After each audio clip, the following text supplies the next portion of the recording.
Olá pessoal, tudo bem? Pessoal, vou passar um vídeo rapidinho. Assistam esse vídeo e daqui a pouco a gente vai voltar com a análise dele e de mais outras teses, tá bom? Vamos lá?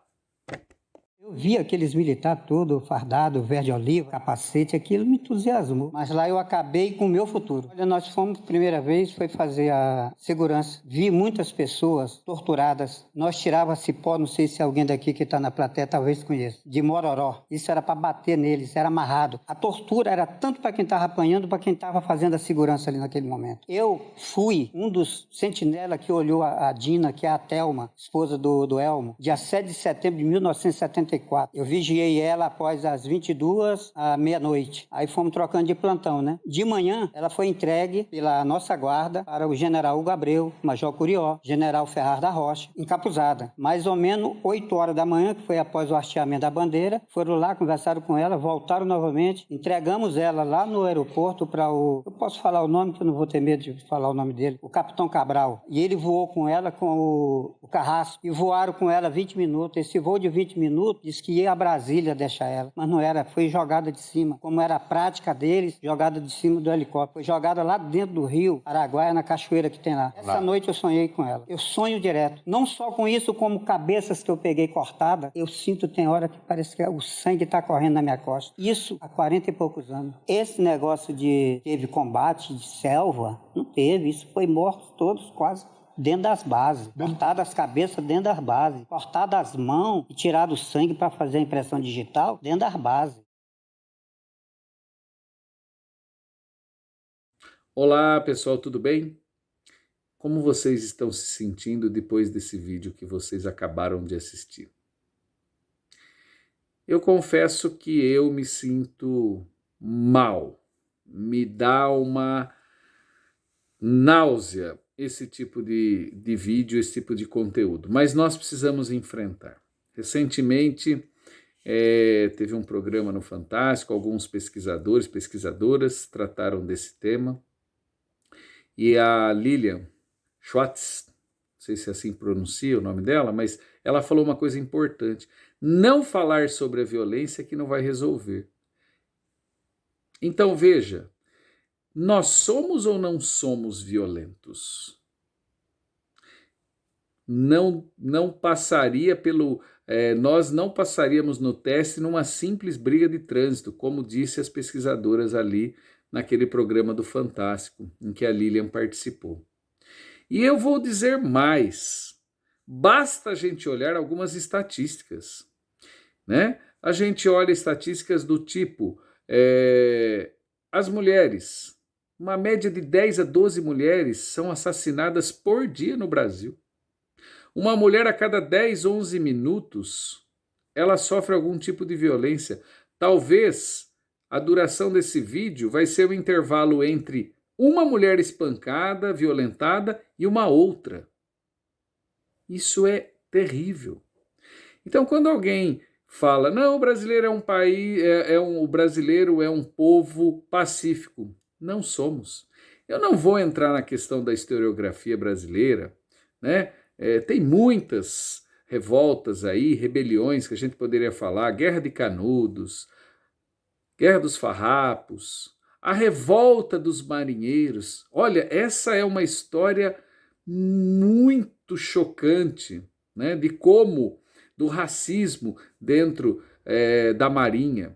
Enfim, eu não sou historiador, mas recomendo que vocês leiam todas essas histórias, mas nós não vamos falar disso aqui nesse momento. Nós vamos discutir se o brasileiro de fato é violento. Veja, resgatando novamente o conteúdo ali do vídeo inicialmente, que é chocante, que é um negócio doido. Recentemente eu compartilhei esse vídeo num grupo e uma pessoa disse assim: poxa, que pena, a Dilma e a Miriam Leitão escaparam. Eu fico pensando, será que essa pessoa falou só de brincadeira?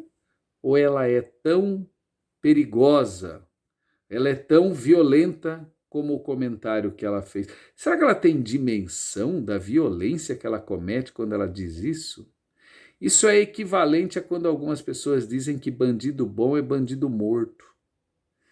Quando eu tratava dessas questões muitas vezes em sala de aula, e eu encontrava alguns alunos que traziam isso, muitas vezes influenciado por seja pela família, pelo meio em que ele vive, eu sempre fazia uma questão muito forte. Então você acha que o estuprador deve sofrer a mesma violência? Quem vai estuprar o estuprador?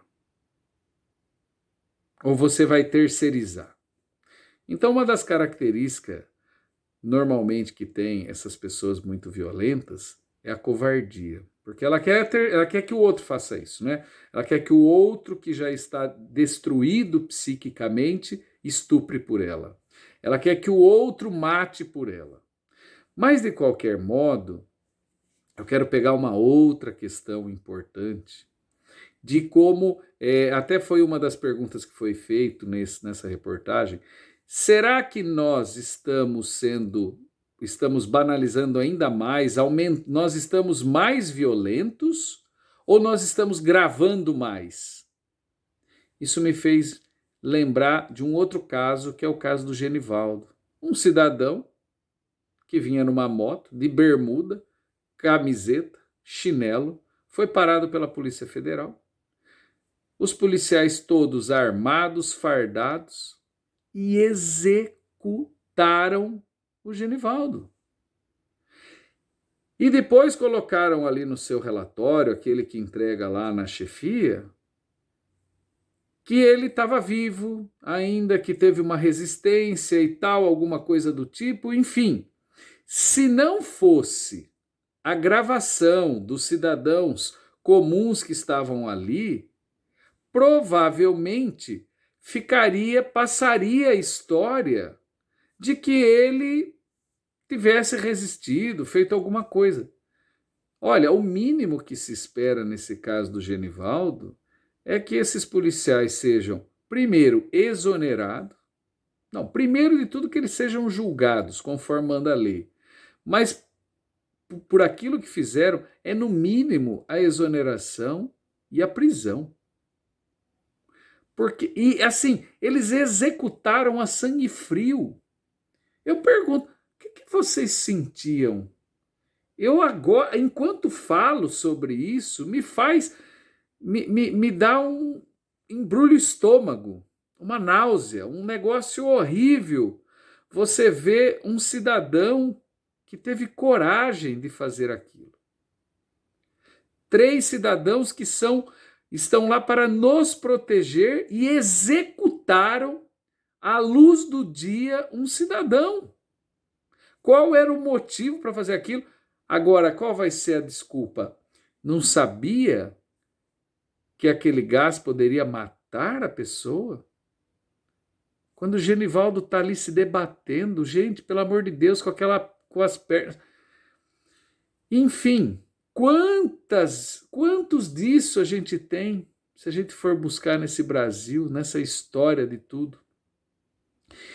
Então eu convido vocês a refletirem, junto com aquilo que a Lilian falou, nós precisamos falar sim dos nossos fantasmas, dos nossos autoritarismos, o país que foi o último a libertar os escravos, um país que demorou tanto para se tornar uma república. E aí agora nós temos que falar sobre isso e dizer o seguinte: nós precisamos, por uma questão de sobrevivência, acabar com esse momento histórico de violência.